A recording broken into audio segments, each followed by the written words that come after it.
Man, I guess I just talked myself out of my own theory. The whole point of this episode. That's okay. Yeah, the whole reason I wanted to do this was because I wanted to at least show, given everything that we've seen, that there's no possible way the Gorn could be a spacefaring race. But well, what we can do is I asked this on Twitter and got a couple responses. Oh, yeah? You want to talk about what some other people had to say, maybe? Sure. Let me see. This one is from Rusted Gear Art, who basically responded with, I don't see a race that culls failure expanding past their own planet. Failure is a valuable lesson. So agreeing with your first premise. Yeah. I mean, we even see that in the first time we run across them in Strange New Worlds, where that was the submarine type episode, Memento Mori, I think it was. And yeah, the Enterprise transmitted out that one of the Gorn ships got infiltrated by the humans, and the other two Gorn ships just blasted it right out of the sky immediately. Now, can I give my rebuttal to that argument? Sure. What's that do to the Romulans who culled failure in the last episode of the season? I mean, that's true. Mm-hmm. But, we could be seeing a more aggressive splinter from the main Romulan faction. There's a lot of room for interpretation, Yeah. The next response I have here is from @the_Gorn Captain. Oh, okay. So, well, he's a bit biased. So. I was going to say this guy's got no viewpoint coming right in. And basically, this was a response to, does anybody have anything to say or ask or whatever about the Gorn in Strange New Worlds? The Gorn Captain says nothing good, not a thing. But what do I know about it? I'm not some uninformed writer who couldn't care less about the legacy of one of Trek's most iconic aliens. Hiss, click, hiss. I think the translator. I mean, again, though, the Gorn were featured in one episode until Enterprise. Yeah. And even then, they were done in the mirror universe. So I've heard you make this argument before. Basically, like this whole idea of the Gorn being like this overshadowing thing and all of Trek is just not true. Yeah, they're not super well established. Now, I'll say they're iconic. When I was a little kid, you asked me about a Star Trek enemy, I always thought of the Gorn. But it was because of, cool lizard man fighting Captain Kirk in the desert looks cool, Yeah, their look is iconic. I would give it that. But they weren't like a super well-developed cornerstone of Star Trek.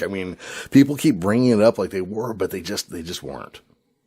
Yeah, again, we got the Gorn in Arena, and then didn't see him again until in A Mirror Darkly Part 2. Yeah. And that was a mirror universe.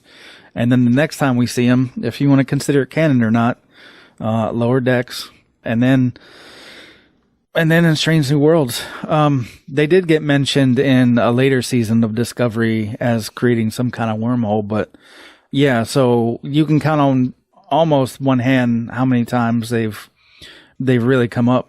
Even. Yeah, they're just not a well-developed or well-represented race within the stories of Trek that we've gotten.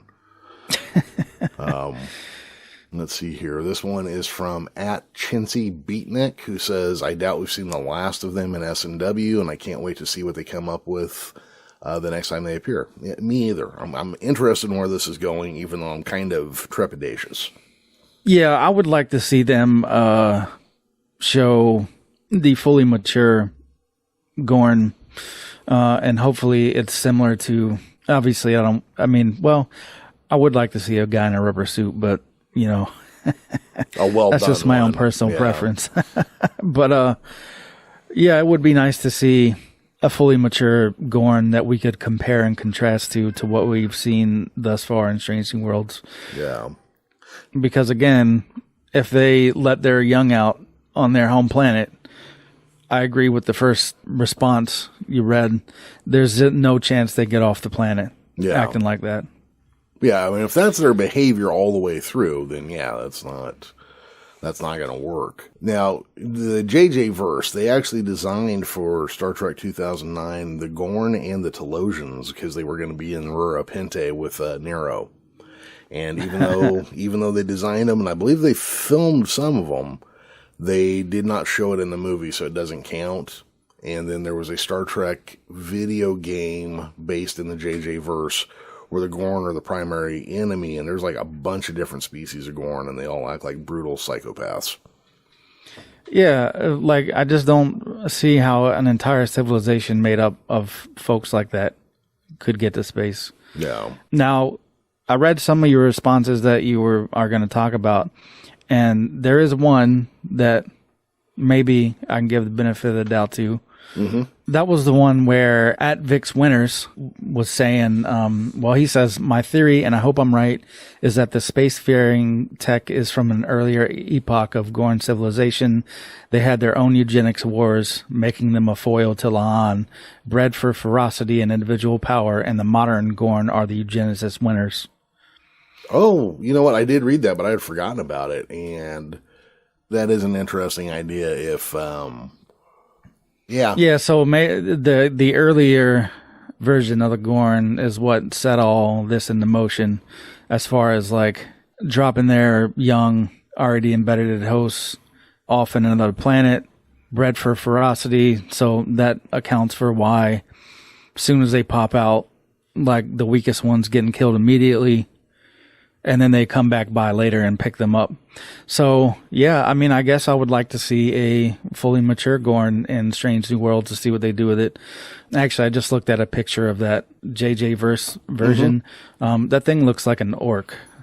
Yeah, I mean, if I remember right, I didn't care for the design. I just thought it was interesting that they had them planned, you know? Yeah, he's got some head ridges. It's almost reminiscent of the Next Generation Klingons to me. Obviously, it's exposed bone, not bone underneath the skin, and he's got 3 and not just like one prominent one. But yeah, the dude looks like a reptilian orc. Yeah, I can totally see that. Going back to the OP comments, yeah, until we know how to deal with them. I agree, because there would be no way to stop their spread if that's how they all breed.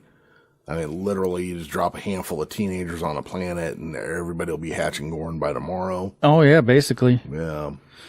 Yeah, so, I mean, I guess I could get with the program and say that, you know, an earlier version of them kind of set all this up, and this is the conclusion of all that planning and eugenics wars and stuff like that.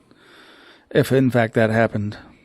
Yeah, well, actually, Vix Winters actually had a follow-up to that. After the Gorn eugenicists won, the cooperation and pro-social traits necessary for tech and development go away. I bet they have a brutal, volatile dictatorship or vicious factions. They've become apex predators at the cost of society, technical and social stagnation. That would make sense. Okay, so then, you know, I'm at least partially...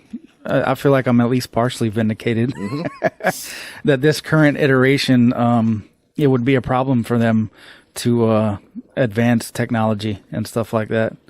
Vix is describing basically what I described at the front, like the might makes right stuff. Like it's not sustainable, and you're going to sustain massive stagnation in technology, and like Vix here says, and the social aspect of everything. So, yeah.